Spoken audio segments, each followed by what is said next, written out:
out as an unlisted event on YouTube, which means that it'll be recorded, but nobody can actually see it without the link, and nobody has the link yet.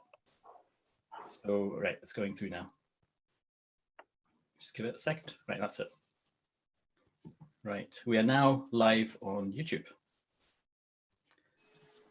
And it should, you'll be able to see it says live on the screen as well, just in case you're wondering. So great. Okay, well, thank you everyone for attending. I really appreciate this. This has been a really interesting development, certainly from an SCVO perspective, rethinking the value of civil society. And we're really quite surprised in a nice way about the interest that people have in this. Obviously, everyone's interested in impact, but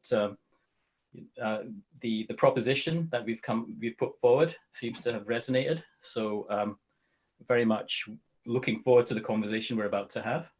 And just to recap a little bit on why we put together this webinar.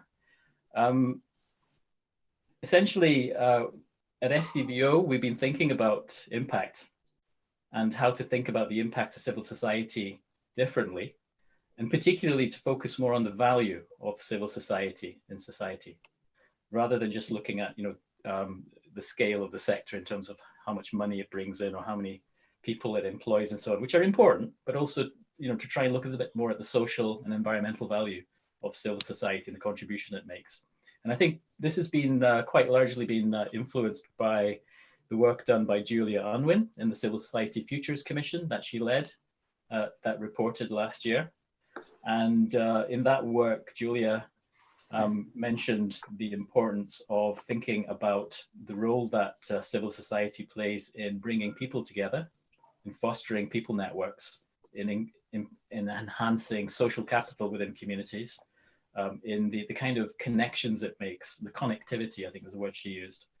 And so we've kind of like taken that to hand, and the question for us is, that's brilliant, but how can we start to measure this in a way that will actually have meaningful impact on those who resource the sector, whether they're funders or those that set out policy that affects the sector. So government, politicians, parliament, civil servants, as well as trusts and foundations and others that have a big influence over the sector. So in this event, it's a quite straightforward event from my perspective, just trying to look for three things. One is just to check the extent to which we're all got a shared understanding of what we're trying, of this topic of value and impact. Review some of the ideas and proposals that we've been looking at as a way of measuring our sector's value differently, and also to look at how we might take this conversation forward and more widely, and also crucially to not duplicate things, but to build on what's already out there. And some of the people that have been doing stuff that's already out there are our panelists, Colin, Diane, and Angela. And I'm delighted that they're joining us, and I'll be inviting them to say a few words in a moment. But that is effectively the plan. I hope that's okay with everyone. And great, let's make a start then. So just in terms of our own idea at SCVO, one of the propositions that we've been looking at is we have got some quite strong, effective, and well-known and very well-used frameworks out there for looking at impact of civil society. And I've mentioned social auditing, there's various quality frameworks, there's a social return on investment model, and a number in that sector have been experimented with more qualitative approaches, including storytelling methodologies. And in amongst all this, when it comes to writing funding applications or reporting on our impact, we still default to look to the numbers, like how many people we've got through a training course, or how many people we've got into a job, or the number of likes we have on Facebook, or whatever it might be, rather than what I would say is what is capturing the real value of our sector, which is the kind of role it plays in fostering social capital, nurturing communities, bringing people together to make change. And so in our view, we've already got quite a strong set of toolkits and frameworks out there.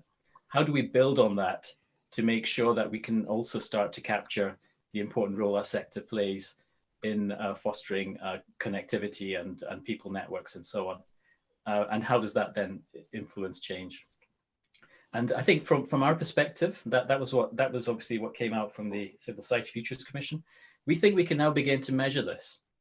And I think the proposition here is that, you know, maybe a few years ago, this was all kind of too difficult to look at. But I think increasingly, a lot of our interactions, whether it's with other communities, whether it's between people, whether it's between organizations, a lot of it is now being captured online as we participate increasingly in online in terms of doing the kind of work we do. So for example, the kind of networks we form on Twitter, on social media, the kinds of data that we collect and we log. I think all of this now means that there is a way of starting to put some hard numbers on how we measure the difference we make in terms of the connections that we foster within communities. And so it's that proposition really that's driving where certainly I'm coming from, and I'm quite keen to explore. I know that that's not going to be the same for everyone, but I just thought I'd mention that at this stage. So I would like to go to my panelists now, and maybe if I could start with Angela. We've had a conversation recently, but it'd be good to get your perspective. I think if you could maybe say a few words about yourself as well, just for maybe about 4 or 5 minutes. Sure. My name's Angela Montgomery. I live in Canada now, and my family was actually originally all from Scotland. But I grew up in the UK and in southern England. And in the early mid-80s, I began studying the connections between art and science and looking at getting rid of the artificial boundaries, and subsequently set up a consulting firm in Italy with several people who were scientists, physicists, engineers, and we created a body of work that we applied to organizations to help them understand themselves as systems.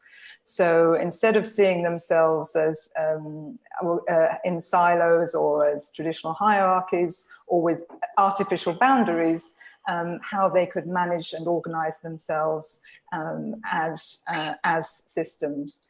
So that's the work that we've been doing for over 20 years internationally. And I was introduced to Ruchir through Angela Beardsley and from Resonate, who's doing some amazing work there with the social enterprise.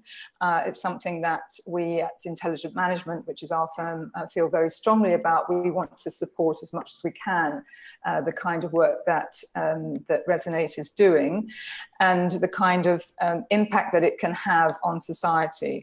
So our interest is in seeing a world where we make reparation, where we repair what's not going right, but in a very propositive way. So we talk about bringing change and transformation from a systemic perspective.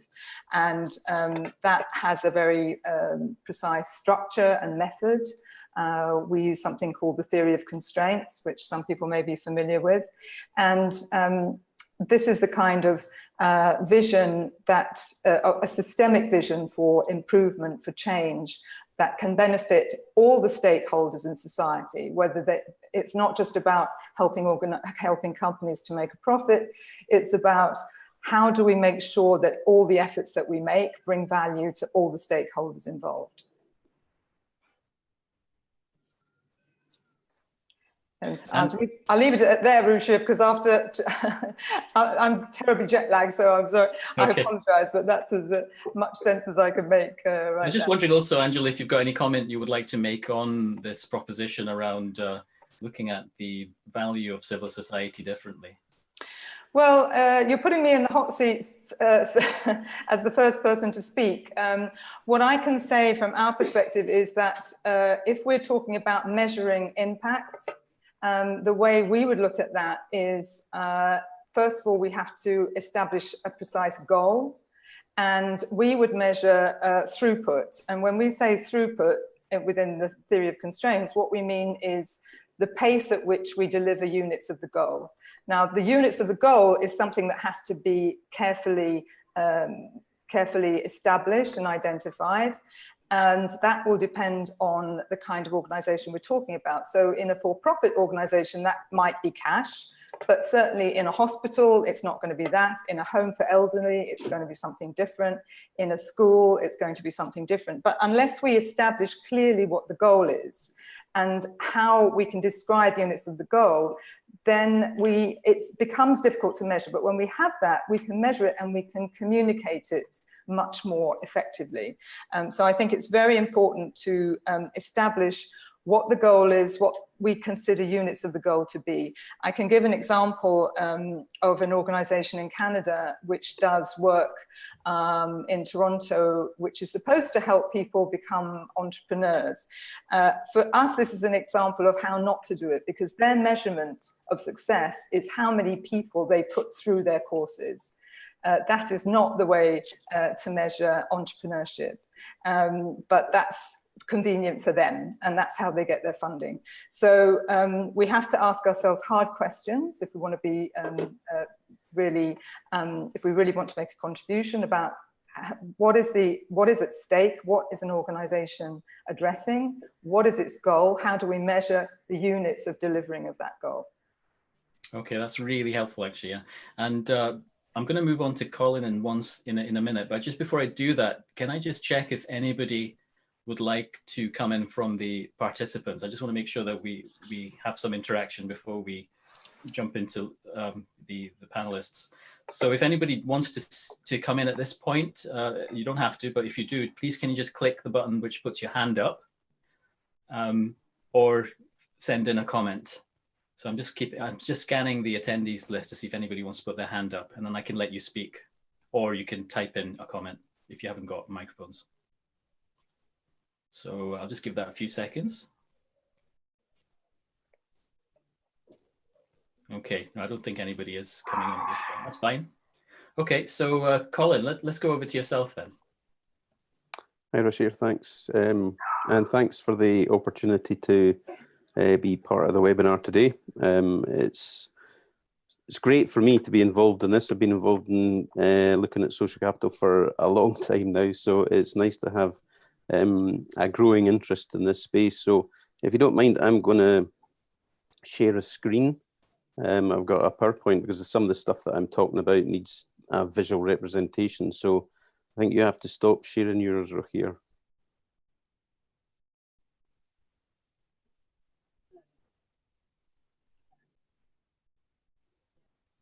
Okay.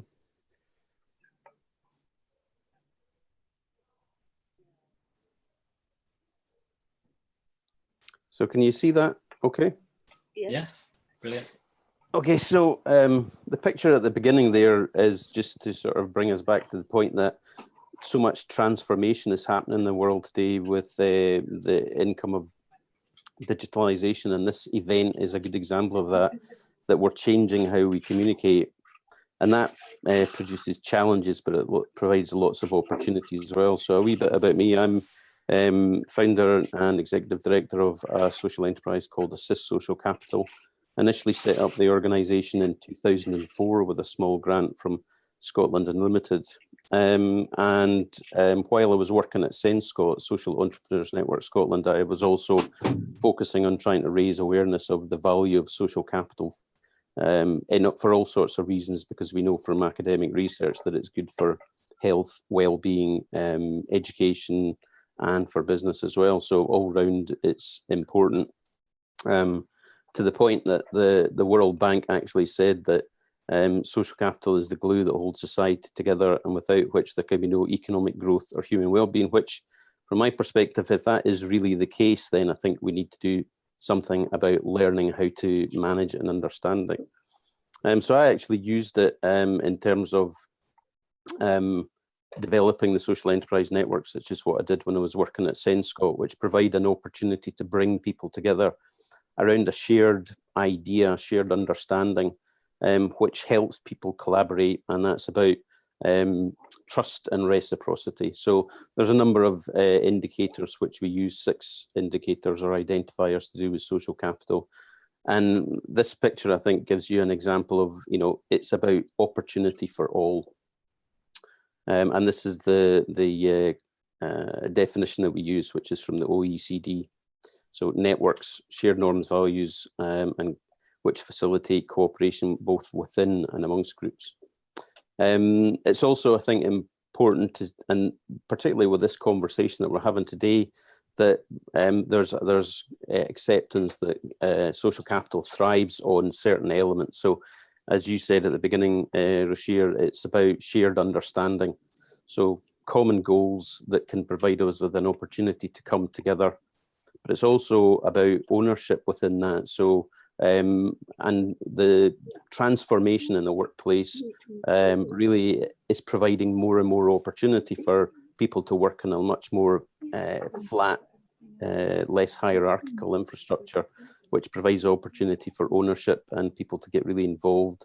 The speeding up of data is also about, provides us with the opportunity to have more access to information about what's happening and why decisions are being made.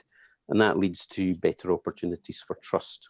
I think another thing that's really important, which we often forget when it comes to planning and developing and looking at performance, is the informal interaction. At the end of the day, we're human beings and we need to behave like human beings and not so much like just pieces of a machine that is actually out to deliver something. As we know, diversity is important, and you need a mix of different kinds of relationships, and you certainly need access to positions of power and influence in order to move things on.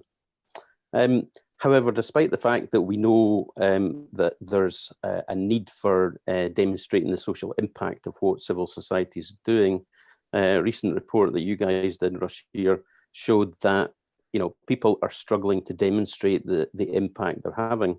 They can talk about what they're doing, but the actual impact that is having is there's been a real struggle there. So we've used social capital as a methodology to build an understanding of change that's happening. And again, Rashid, you mentioned this, it's about taking something which is intangible, the relationships which exist, and making them visible, and also turning them into hard numbers so that we can see change that's happening, and through that we can understand better the impact that we're having, and also then how to invest more effectively in order to achieve the outcomes we're looking for. So we're all aware of the fact that what we need is money in order to deliver what our projects are, and our investors need to see impact. So basically, again, Rashir, you've mentioned that social return investment has been a very popular way to look at the outcomes of civil society initiatives, and also activity. So like the example that Angela gave, you can talk about the number of people that you've met or the number of events that you've delivered or the products that you delivered, but what change does it actually make? And then there's also the feel-good stories, case studies, which are critically important. All of these things are important, but it doesn't actually get under the skin of what is happening. It's difficult to compare different types of initiatives with each other.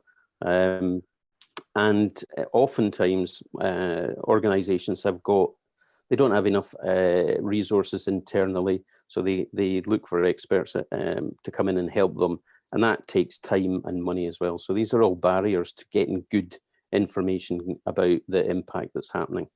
So taking social capital as a lens, you can look at relationships and how the relationships are changing, the different types of relationships within a certain context, and that can tell you lots of information about where you are in terms of the resilience of that network, and also in terms of what you're trying to achieve. So in the one on the left, command and control type scenario, if you take the central point out, then there is no network basically. Whereas you go to the one on the very right-hand side, you take out the same central point, there is a disturbance, but very little. And if you are aware that all the points in these graphs are the same, then you can see that it's actually relationships which are the difference, that we then build platforms on which to work on. So we need to build relationships before we can actually deliver anything. So here's a little example of a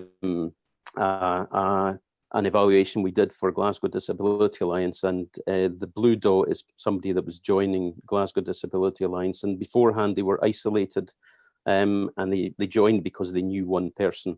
After they join Glasgow Disability Alliance, on average, a member knows about 150 people, which is an extraordinary amount of people. So they go from very often being trapped in their home to being able to get outside and meet lots of people who are in a similar situation to themselves. And what we were able to show was that within that 150 people, they have a smaller network of 11 who they know more closely. They've got stronger relationships with them, and then a more even stronger inner circle of 5 people, which they actually have trusting relationships with, and they tend to do stuff outside of Glasgow Disability Alliance. And that compares very favorably actually with the average adult in the UK in terms of their social networks. Another example is one that we just did recently for the social enterprise networks. We did a case study on 4 social enterprise networks, and we were able to demonstrate that they provide access to lots of connectivity for these social entrepreneurs who previously, without access to the social enterprise networks, were isolated and were being bounced from pillar to post. So we've got high line numbers there of the increased connectivity by 10 times, and that's broken down into bonding, bridging, and linking, which different types of relationships. But what we can see is that they increase by nearly as much as 1,000%, so 10 times. Each member organisation gets up to about 42 different organisations they could connect with, and 15 of which are people that are well enough to trust. So similar results in a way, but in a different context and for different purpose to the Glasgow Disability Alliance. We also found out that the coordinators, the network weavers, if you like, are critically important to making those connections stick, because we're talking about connections that are across large cities, for example, Glasgow, Edinburgh, Dundee, and also we did the health sen. And so social enterprises in Scotland can be seen to be some of the best connected social enterprises anywhere, and they can get access to resources as a result of this. And this is just a quick snapshot of the benchmark that we took. So this is how people connected before they joined the network. So there are, as you would expect in a country like Scotland, which is fairly small, and people in a similar sector, they did know each other with a total of 214. But actually afterwards, there's that 10 times increase in connectivity across these 4 different social enterprises networks. And you can see that there are different types of relationships, so bonding, bridging, and linking. I apologize if my internet connection is not good. Can you still hear me? Yes. Okay. So those different relationships are important. Bonding is peer to peer, but within a membership of a network. Bridging is horizontal, and linking is with those individuals in a position of power. And we also have the ability to break that down into the different layers, so you can see how those connections are being developed. We all know that, as I said, research on social capital shows that you get access to information, knowledge sharing, you get access to new resources, and importantly, you get access to health. And so I'll just finish off with another little study on, I know that Mary Sinclair's joined us here, and she's the coordinator for the Health Social Enterprise Network. And these are the results that we got for the Health Sen. So you can see that this is a national thematic network. So it's a very disparate group of individuals. But after joining the network, they become much more connected to each other. And again, you can see that the role of the coordinator is significant in that process. So this is with the coordinator, and then if you remove the coordinator from that result, then it drops to 95 in total. And then you can still see with this view that the coordinator's relationships are important in building that network and making that more connective. And then we have another tool, which is the Social Capital Compass, which allows you to take all those other types of evidence that you've been producing and build them into one of those 6 different identifiers.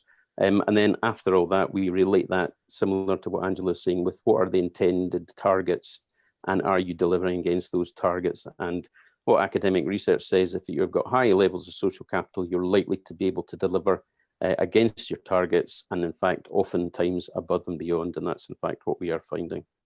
So that's me at the moment. I'm happy to take any questions later on. That's really quite helpful visualization of some of the stuff that we're talking about here. So thank you very much for that, Colin. I'm also quite impressed that you've got the 3 Sustainable Development Goals in your end slide there. So thank you for that as well. Always scores a point with me. So now I would like to see if anybody wants to come in on, I think I have got someone coming in, just 1 second.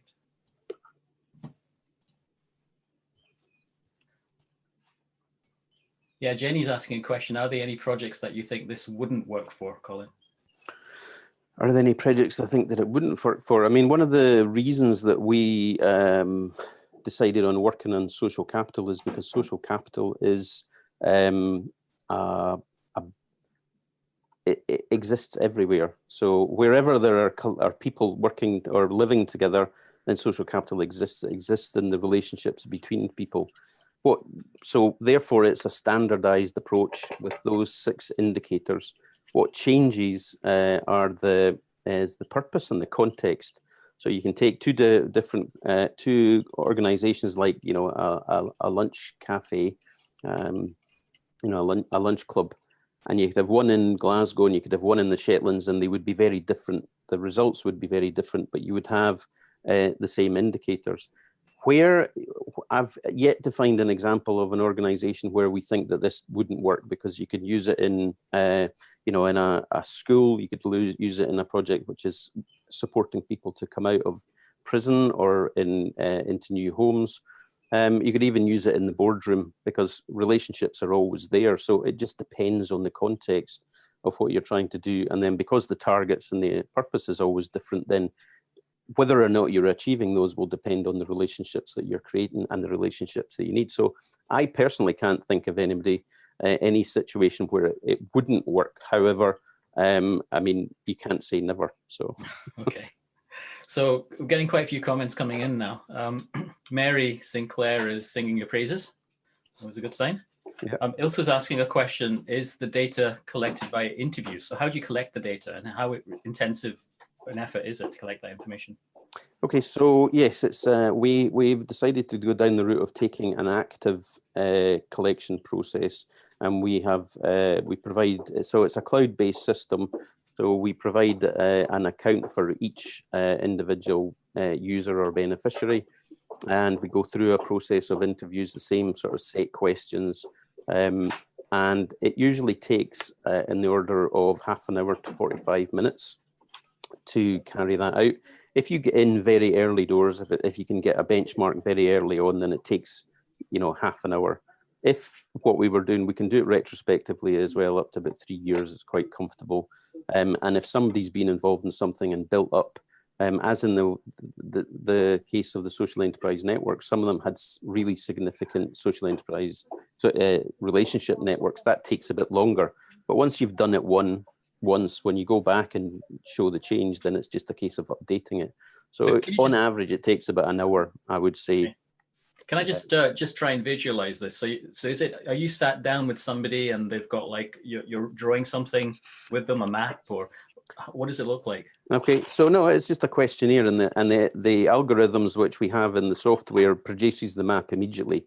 So each individual will get their own map about how their network is developing, and the project manager gets to see the aggregate map. So you can take this see the results from the individual level to the project level. You can look at it at a program level, and you can build that right up to a national level. So with the social enterprise networks, we had interviews with 48 people in total, and we can provide reports for each of the social enterprise networks, and each individual has got their own social enterprise network map, but we're also able to deliver an aggregate, which is the results that we showed you there. It depends on who you're working with. So in some situations, we're sitting down face-to-face with some organizations and doing it one-to-one, or we do it virtually as well. We're working with Aberdeenshire Council at the moment on a community learning development programme that they have to do with anti-poverty. And we've done an evaluation on the relationships within the partnership. And we were working with 20 people at once in that event. And they were able to follow the process. So 20 people is quite a lot to do it all in one go, but actually it saves time if you can do that. And then we're also working with Eden Project Communities. And what we've done is we've trained up their staff to do the interviews, and that means that, so recently they were doing interviews in Northern Ireland, they'll be doing them in Wales, they'll be doing them in Cornwall, and that makes it much more affordable as well, that they can do this and we can be in the background if needed. So it just depends on the situation, really. That's really helpful, Colin, and I'm sure, I think a lot of people are probably just reflecting on the slides that you shared. We had a fairly high-level contribution from Angela, and you've brought in quite a practical perspective. And I think just looking at from another face on this one, I'm going to invite Diane now to say, but Diane, if you could introduce yourself as well before you speak as well. Okay, can you hear me okay? Yes. Yes, I'm Diane Kennedy and I work for Evaluation Support Scotland. And as probably most of you know, we're a national third sector organisation that supports other organisations and funders around outcome evaluation. So our focus is on measuring outcomes and on self-evaluation. And we have a particular methodology, I suppose, which is using a kind of logic model approach, which is about identifying the problem you're trying to solve, identifying what you're doing to your activities, and then the outcomes that lead from that. And we have lots of kind of support materials on how to measure your outcomes. And we have a big focus on sort your outcomes out first, then your indicators, and then your methods. And I suppose we think that we have a methodology for showing the impact of your work as a project. You could argue, I think, that projects alone do not achieve all the outcomes that are important for individuals and communities. It's together we collaborate across sectors and within sectors. But one of the things that we've tried to do with working with subsectors is to show the role of the third sector as a whole. So, for example, we looked at Stitch in Time and the role of the third sector in terms of reshaping care for older people. And I think one of the things that came out of that was indeed that the social glue, social capital connecting was extremely important. But there were some other outcomes as well, and some other kind of activities which weren't just about connecting. So, for example, about building the skills and capacity of other organisations, building awareness of the issues. So I suppose I see that there definitely is a role for looking at the value of the third sector in terms of social capital and creating that glue and relationships. And I think you're onto something, Rashia, that there's something really important about relationships. So are we measuring them as much as we ought to? But I suppose I'm not entirely sure what the problem is we're trying to solve. So if we could show the social glue and the way that the third sector helps to connect people, would that open the doors to further funding? Because I think that's what you're suggesting, Rashia, that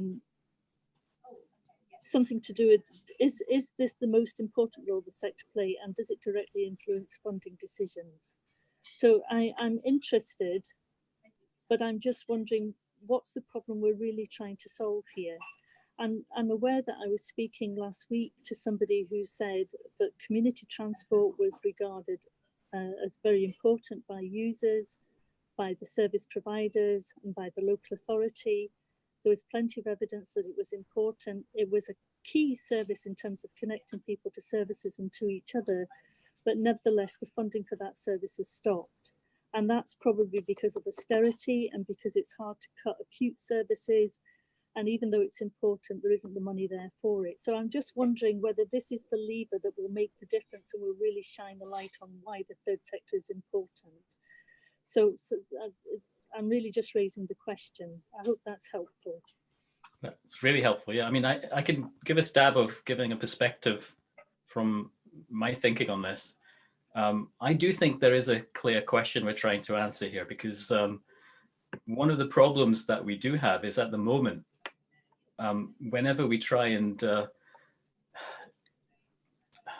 explain what difference we're making, we almost always inevitably at the moment, most of us try and translate that into something which we think government or funders will understand.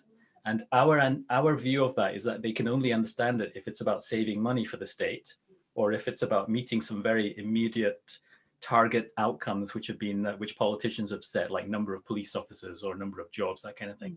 So we're constantly trying to do this translation job of translating what we know we think difference we're making into something which we think will convince those with more influence and power over those decisions around funding and decisions around planning.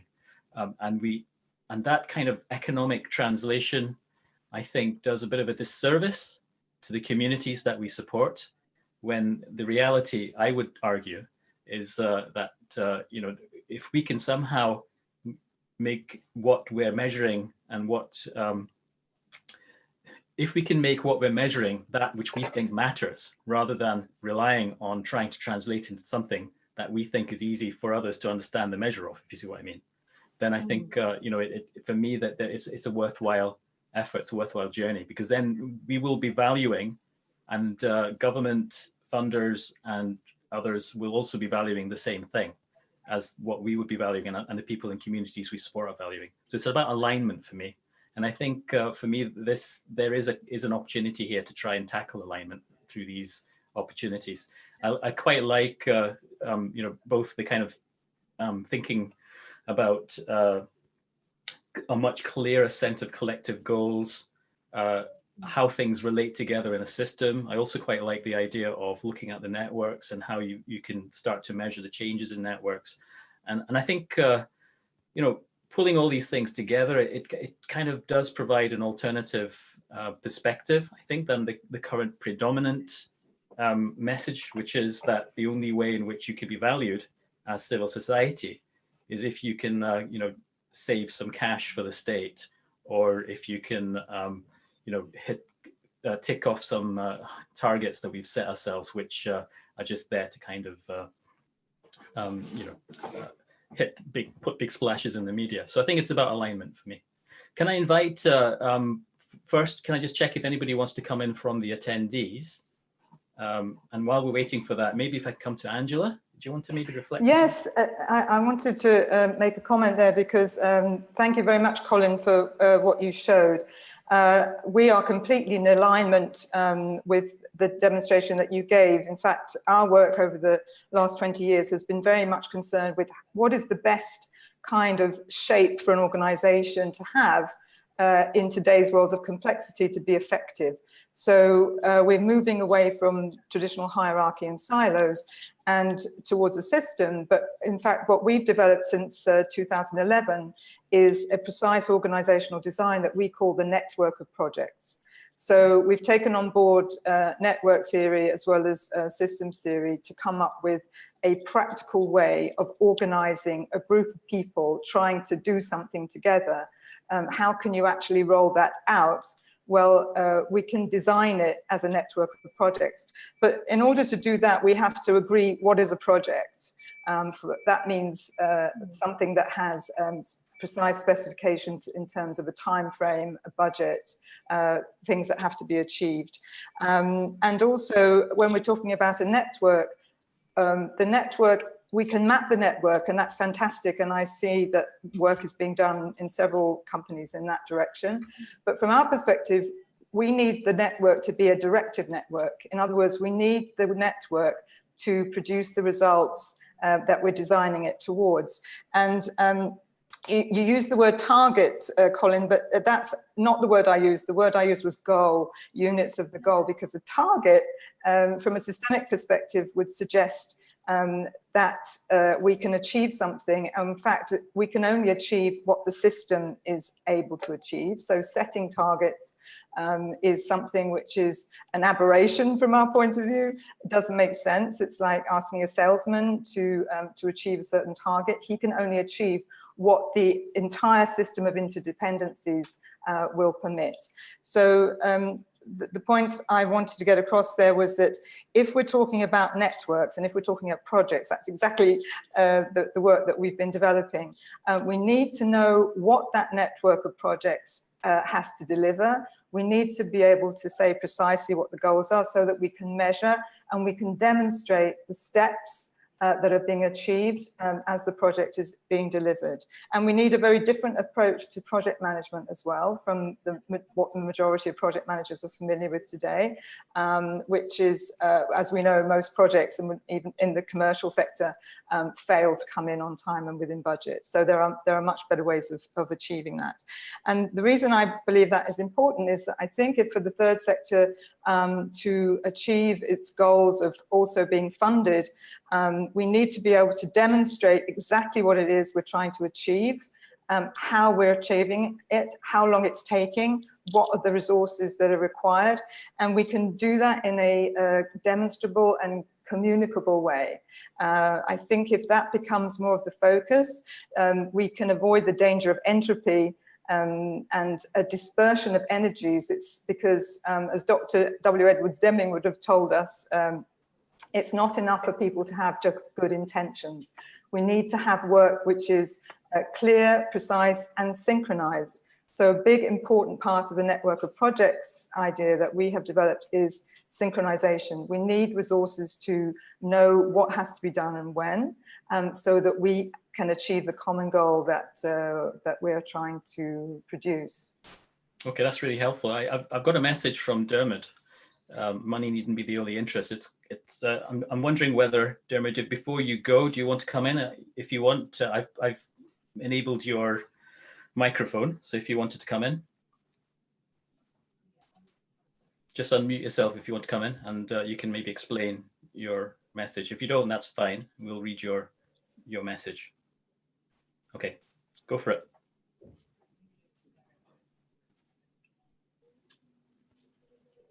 No microphone. Okay, no worries. That's fine. So I'll just reflect on what you've said there. Money needn't be the only interest, and it's about better recognition of the value of the charitable sector to include a wider impact on state decisions. And you referenced the Barclay review of non-domestic rates and impact on cultural organizations.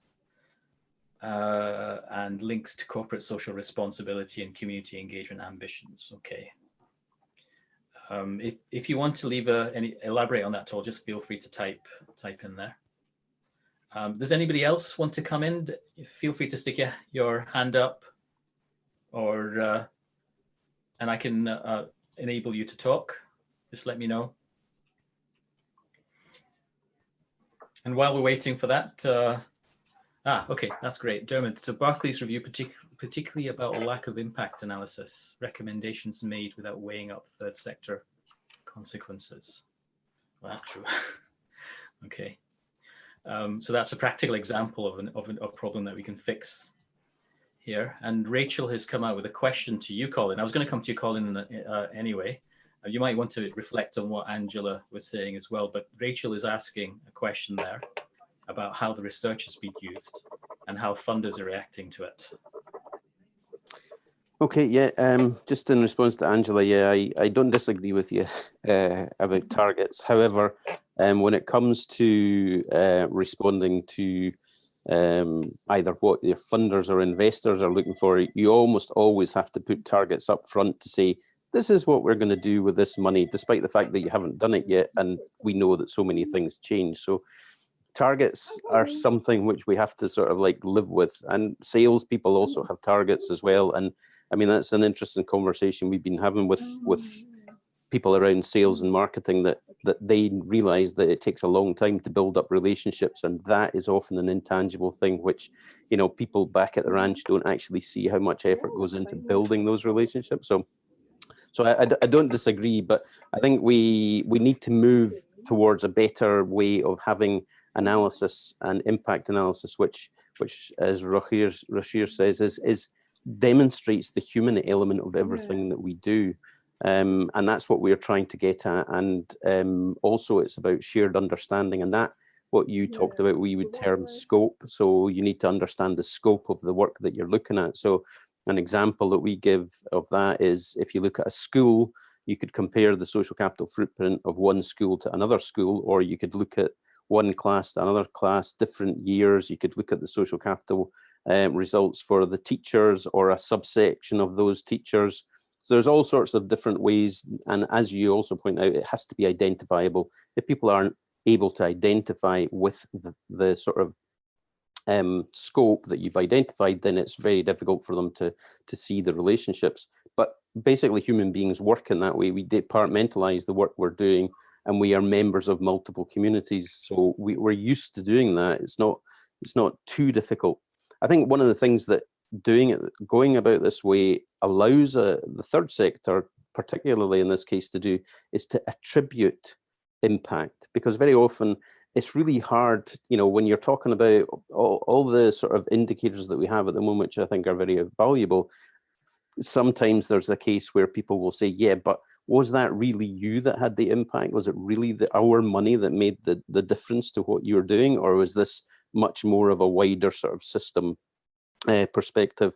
And by looking at the relationships which are specific to that scope, that particular project or group of projects, then you can have an understanding of exactly the influence that the investment has taken. So that's one of the things that we're trying to achieve. How we've used the research, I mean, it depends on each case. So an example of how it's been used is at the end of the results. So we identify what the objectives are, what the goals, what targets are, and we develop a social capital planning tool, so you know where you're trying to get to. And at the end of the process, we also produce a report and an action plan. And the case of that was we did an action plan for an organization now called the International Development Alliance, I believe, but it was called NIDOS. And we did an evaluation for them and showed them the pluses, the positives of what they're doing. And then we helped them identify an action plan in order to maximize their ability to share that knowledge and information, which is really critical to delivering the shared understanding, the projects, the goals. And they used that for 4 years. And then 4 years later, at that stage, I mean, one of the comments that they said when they came to us is, we know we're delivering effective training because people come. We know how many people are coming. We know how many trainings. We respond, so there's ownership. What we can't say is, are we building a community? So we provide them with the report and an action plan, which they used for 4 years. And 4 years later, even going through the financial trauma of 2008, 2009, they maintained their level of investment which they had, which was perhaps a surprise given the fact that they worked externally. And they got to the point where their membership trusted them so much that they wanted them to lobby on their behalf. And that organization has gone from strength to strength. And we've got many other examples, Rachel, of organizations that have been able to use their results to demonstrate to funders that they have made an impact, they have made a difference. In addition to the lives that they've changed, they can actually show evidence of those lives that they've touched, and then give case stories to back that up. And another example, a good example, I think, is the Lint House Monday Club. We worked with the Lint House Housing Association, and they wanted to support older residents, but they didn't want the residents to become dependent on the housing association. They wanted them to support it, but not for it to be dependent. So we got funding from Reshaping Care for Older People, and we were allowed to get funding for 2 years. At the end of the first year, the members asked us to apply for a second year of funding, and we got that funding, but we told them at the very beginning that we wouldn't be allowed to take any more funding, and it was up to them to do something about it. What did they want to do? Did they want to stop the project at the end of the second year, or did they want to continue, and how did they want to continue? So they took the next 9 months. Everything was based on what they wanted. We facilitated them to develop their organization, and we tracked the social capital, and we showed how by word of mouth they had built up a very strong, resilient network. We helped them set up an organization. It took 6 months, unfortunately, to get a bank account, but they then wanted to make 3 funding applications, and all 3 of those funding applications were successful. And they got an administrator to help them do the donkey work, and also to do a bit of fundraising for them, because what they wanted to do is come together and help each other. And we created a couple of case studies which showed that the families were tremendously benefiting from the fact that these older people were much less dependent on them, and the housing association also was happy for them to continue and to support them, give them a space. And I believe that the Lunch Club the Monday Club is still going after about 4 years. So there's many examples of where the research has been used effectively to get continuation funding, because the funders can then see clearly in numbers and visually the change that has been made. But it's backing up that other evidence. We're not saying that this is the only type of evidence that you need to get. It's about seeing a deeper analysis of what has led to those outcomes being delivered. But can I just check that? Do the funders see it as an add-on, or do they actually see it as a central part of the evidence that they're looking at? Yeah, well, that would be interesting to have a funder here and ask them that question at the moment. I've had a number of conversations with various different funders. So the likes of VAF, who are now also called something else, they're called Investment Fund Partners, I think, can't remember. They saw it very much as the point is that if you can demonstrate the relationships that are built, those relationships last as an asset beyond the money. And they see that as a really, really important outcome. The other point that we're trying to make to funders who perhaps are not so familiar with this whole process of data analysis and machine learning and that kind of thing, what we are saying is that these are predictive results, because you can get results about change in relationships within 2 months, and you can use those results in order to make informed decisions about if you're going in the direction that you want to go, and therefore you can achieve more with that same money. And so one of the things that happened last year is I made an application to become part of the Royal Society of Edinburgh Enterprise Fellowship. And so we won an investment grant from them in order to begin to use this kind of data analysis to demonstrate impact, social impact, both in the third sector, but also in the private sector. And so it's quite interesting to hear that Angela is going down this route as well. We're becoming aware that this whole approach to, as I said at the beginning, you know, we're being squeezed out in some situations in the repetitive tasks by automation. And that just makes the human traits that we have far more important.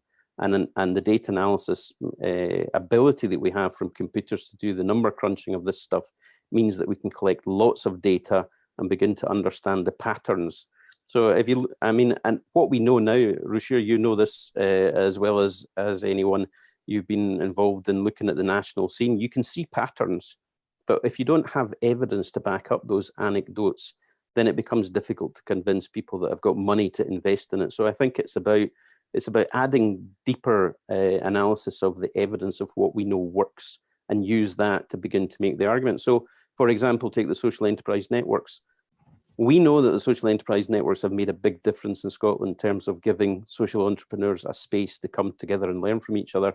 But now we've got concrete evidence, which is, you know, undoubtedly shows that the money that's invested in them is making a huge difference, and that we can speed up the innovation and the progress of these enterprises by having that connected infrastructure horizontally and vertically across Scotland. Without that, we wouldn't, it would cost 10 times as much, and if not, we wouldn't be able to do it. It's a bit like saying you take away the honeybees and we'll go out and pollinate the flowers. We're not going to do that. We need this collective approach, and we need to be able to evidence that that is valuable investment. So I think we are getting to the point where funders are interested in getting this data. All right, that's helpful to know. Sorry, Angela, do you want to come in? Yeah, I'm just wondering, listening to you, Colin, it occurs to me with whether funders would be encouraged also to see people acquiring the kind of management skills that are required for today, which are different from what they were 50 years ago. In this sense, I think all the sectors are falling behind. Business schools are not teaching the kind of skills we need today. As we do have this new understanding of reality as one of complexity, where hierarchies and functions won't cut it, where we need to manage organizations as networks, as we would say, directed networks with a goal. This requires a different kind of management skill and a different systemic understanding. And I wonder whether if what we help organizations to do is to frame the situation that they're in, or the problem that they're addressing systemically, and come out with a precise systemic roadmap of where they need to go in order to achieve what they're trying to achieve, and then be able to plug that in to an actual project and schedule it and synchronize the work of everybody in the network. So just listening to you, I'm wondering whether for funders it would be of interest to see not simply that, that networks exist, but also that there is a very, there can be a very precise way of managing that to get the results, to get towards the goals, and precise identified goals that need to be achieved. I think this may be an issue that that needs some addressing. Okay. Can I quickly just respond to that and say I agree, but I think perhaps the argument is more about getting the organizations to understand that they can use this information to manage their collaboration and the outcomes of the collaboration in order to better achieve their goals. And if they can see that they are benefiting from that, then this comes back to what Rashir was saying, is it was much nicer for us to be able to choose how we go about this rather than having it imposed on us by those people that are funding it. So I think it can be a win-win if we take this approach. Okay. Diane, do you want to come in at this stage? Yes. What I'm thinking, I'm very drawn by what Angela's saying about a directed network with a common goal.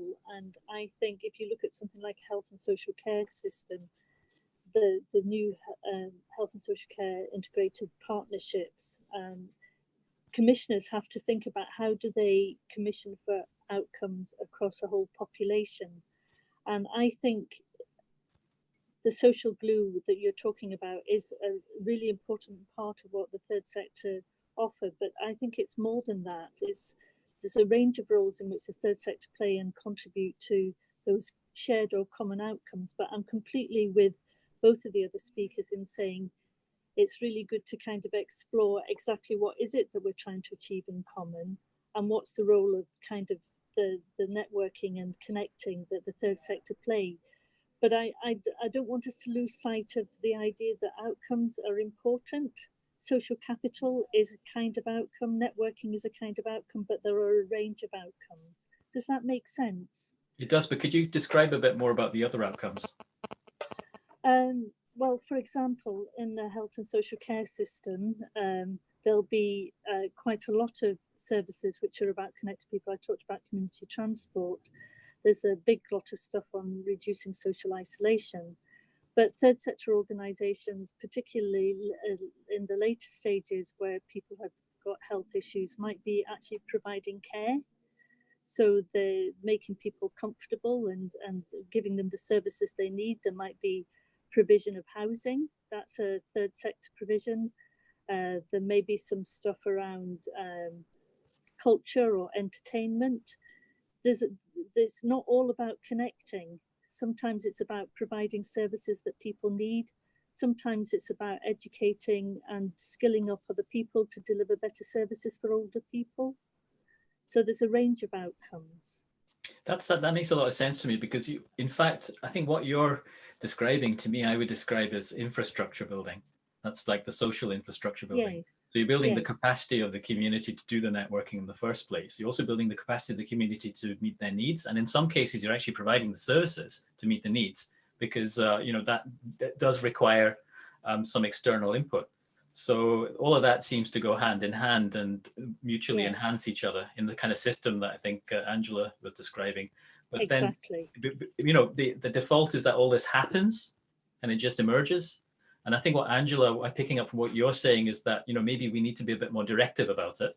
There needs to be a bit more common goal thinking. So it's, we're not just leaving it all to chaotically emerge magically as a system, but also looking at how we can direct things a bit more. Yes, collaboration has to be designed towards a goal and managed towards that goal. It can't just be an activity.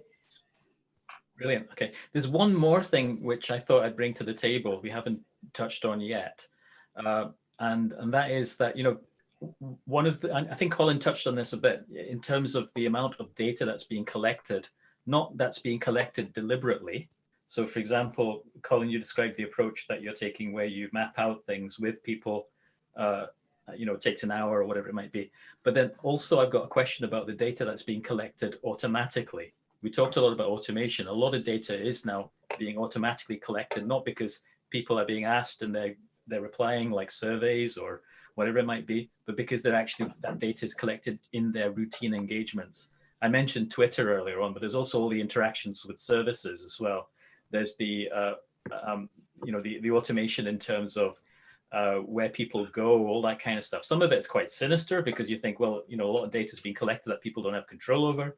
But the flip side of which I'm keen to explore as well is there a way in which we can assess and analyze this big data in order to better understand how the civil society is bringing value to building social capital networks and changing society without having to do all the kind of the usual interviewing and surveying and so on. So it's assessing all the data that's already been collected. And of course, at this stage, a lot of the interactions that people have are not collected yet, but I would argue that they are increasingly being collected automatically compared to, say, 5 years ago. And that in 5 years' time, a lot more of it will be collected, and there'll be a huge, rich source of information out there. And the emphasis, I would argue, would shift from having data to being able to analyze vast amounts of data and make sense of it. So is that something which do you think is another front that is worth bringing into this? Or do you think it's kind of maybe not quite relevant? I'd be interested in anyone's views on this one.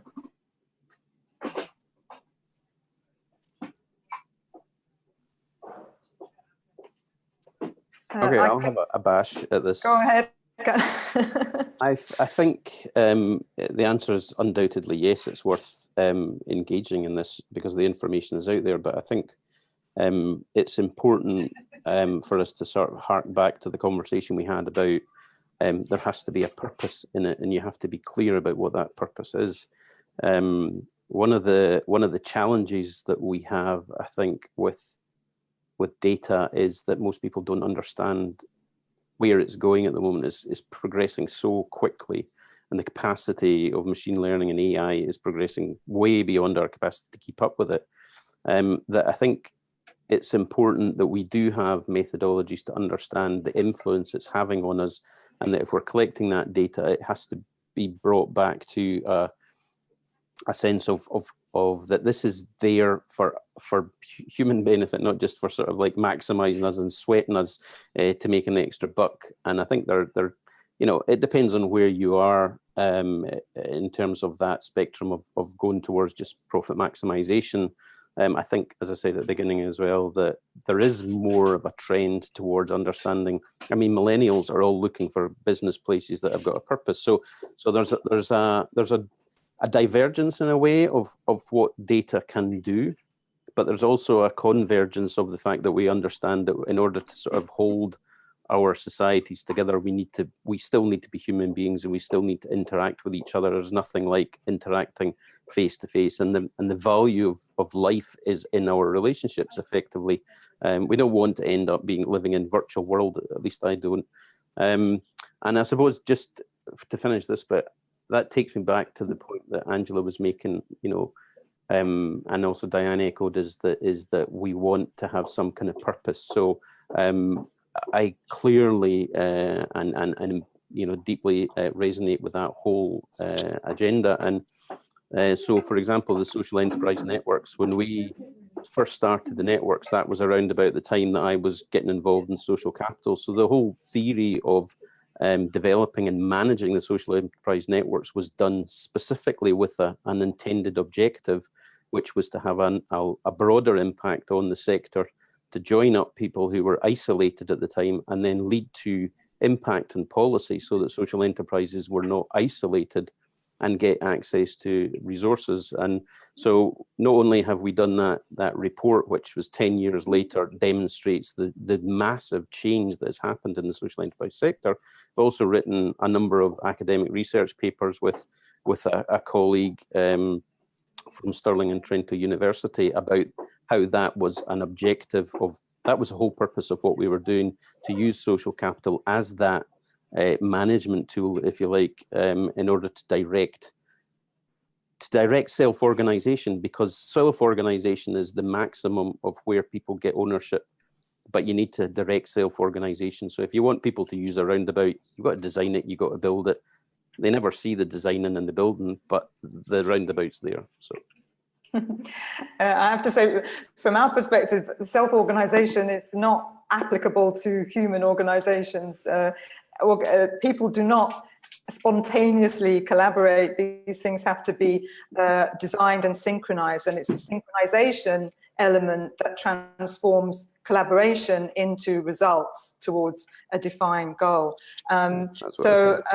I think, and if I may also say, from our perspective at Intelligent Management, every enterprise should be a social enterprise, in the sense that when we look at the system, the whole of society systemically, then we should be looking at all the effects on all of the stakeholders. And when we take that into the picture, then whatever the goal of your organization is, it should be benefiting the entire supply chain, supply network, and an ecosystem. But that's a little bit idealistic. If I can just say one thing about, in terms of data and AI, data isn't information, right? We have to understand what it is that we want to sift from data that's coming in.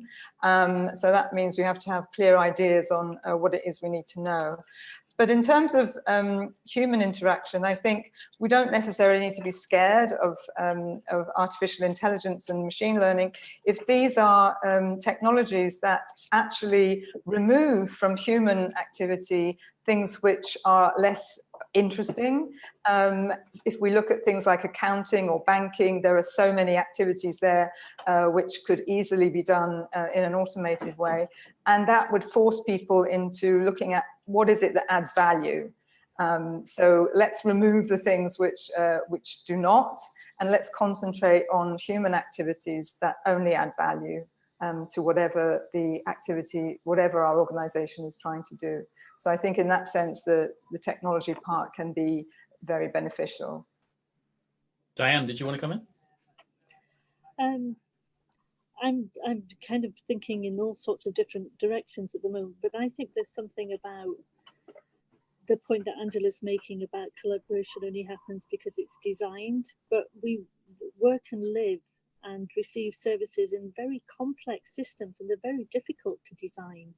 And there's something about personal or organizational agency and taking the initiative and saying this is not working, and that's actually a form of connecting and changing things.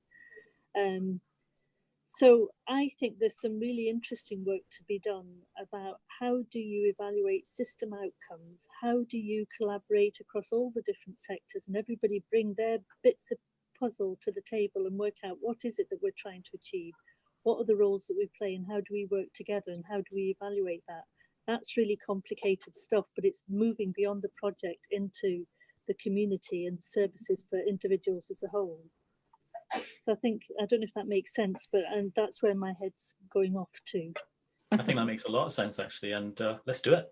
I mean, just wanted to say that I don't think anyone from our attendees have chipped in since Dermot. So either they're just completely blown away by the conversation or they've fallen asleep, but I reckon it's the former. But in terms of SCVO, what I'm thinking of doing is I've got a wiki page set up, which I circulated to everyone in the invitation. And on that wiki page, I'm planning, once I've spent a few days just reflecting on the conversation we've just had, I'll start to add content to that, just concepts, resources, ideas that have come out so far, and then circulate that for wider input as well, so people can shape it as we develop. And I think that would then form the kind of ground on which we can then have some further thinking. I think this sounds like it's worth doing some more investigative work. I know that Colin's already got something off the ground, which is working quite well. There are other issues as well. I think on the data side in particular, there are, in addition to the capacity of us to assess and analyze data and in a meaningful way, there's also the issues around ethics. And if people's data is being used about their interactions, and do they have, what kind of control do they have over that? And all of that is quite topical right now, of course, in other political contexts as well. So I'm quite excited by this agenda, but at the same time, I'm quite daunted as well. I'm still trying to get my head around all of this. So that's my plan. I'll put together the wiki page. You've all got a link to it already. You'll see it as it's developing. Feel free to chip in as well. I plan to circulate, once I've got some initial content on there, I'll circulate that wider as well, beyond the people that have participated here. Of course, it's all open, so anyone can participate at any time. I would like to thank the panelists, Colin, Diane, Angela, for joining. I really appreciate the time you spent with us on this. It's been really helpful. And I'm still processing a lot what we've just discussed. I will share the YouTube link, if that's okay, there. When I'll wait a bit, just in case anyone comes back and says, hang on a second. But the plan is I'll circulate that tomorrow to the wider networks. So yeah, Ilse's saying she's not asleep, and Greg's saying he really enjoyed it, taking loads of notes. So yeah, great. Thank you very much for Thank you. Great to meet you all. Okay. Thanks.